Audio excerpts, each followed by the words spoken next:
is Jim Mercel, and I'm the sustainability coordinator here at Dartmouth. I just got to see the exhibit for the first time 5 minutes ago, and I've seen it in the photographs and books, and it's just, to me, stunning. And the theme that I would really like to talk about right now is the theme of transformation, because my job here at Dartmouth is to move us toward a sustainable campus.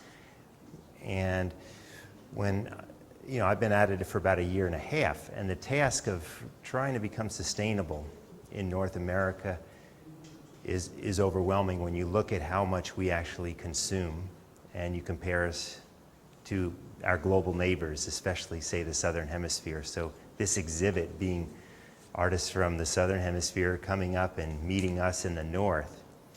And here, the transformation of things that we would think of as absolute trash or rubbish, or we wouldn't think twice of throwing them away, have been turned into magnificent pieces of art. And that is almost, that type of transformation is what's needed if we are actually going to become sustainable at Dartmouth. It's going to take that kind of creativity, that kind of commitment to working. And our problem is almost exactly opposite of Africa's problem. We have a problem of too much.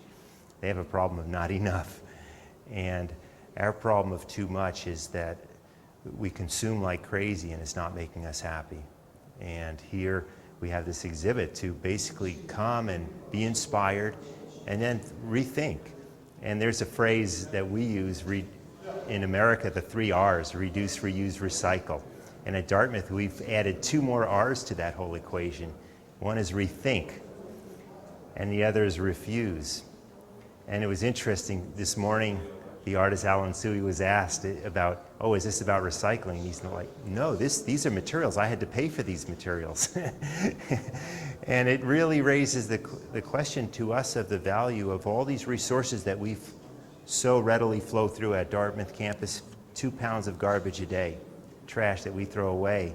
And if we look at the ecological impact of just our trash on Dartmouth campus, it's about equal to what one person has available for their whole life on planet Earth if we were to divide the Earth's bioproductive area equally. So our garbage impact is so really out of the ballpark of sustainability. So this exhibit, I think, is helping us to look at material differently and to look at it artfully as well, not just, oh, does this go in the recycle bin or the trash bin?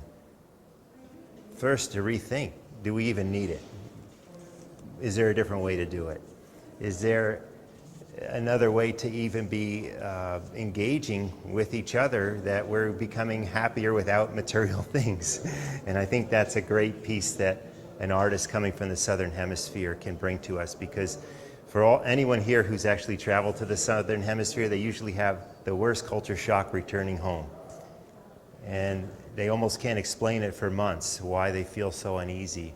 And more people I've talked to about it, they say it's because they all of a sudden met people who had so little but were so happy. And we're not worried, and we're not in fear about every little thing. Yet they had, in our mind, most things on earth to be worried about. So this exhibit, for me as a sustainability person at Dartmouth, really is fantastic that we have it here. We have the opportunity to spend these weeks here and really enjoy it, absorb it, rethink, sometimes refuse. Do we need all these resources, all the packaging, every little item comes to us in? Can we refuse some of these things? Can we reduce? Can we reuse, make art from things? And then, yeah, let's recycle. In terms of sustainability, it's getting a lot of traction these days in higher education. And what we're talking about, becoming sustainable, means to be using the earth and its resources at a level that the earth itself can replenish them.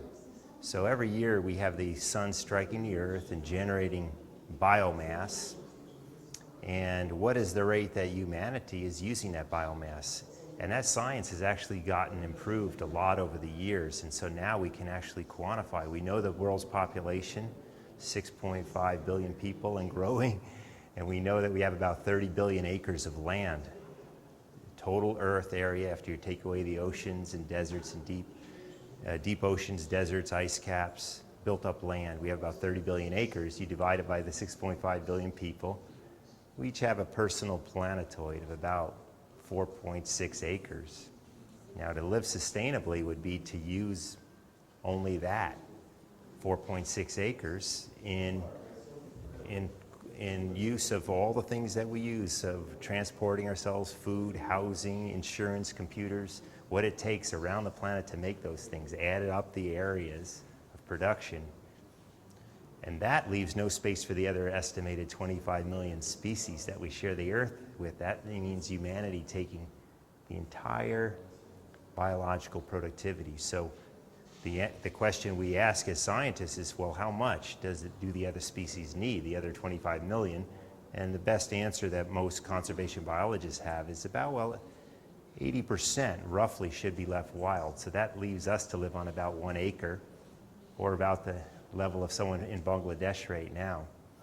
And the sustainability challenge has grown immense for several reasons. One is we keep growing in human populations, A, and B is the northern hemisphere continues to consume higher and higher amounts each year.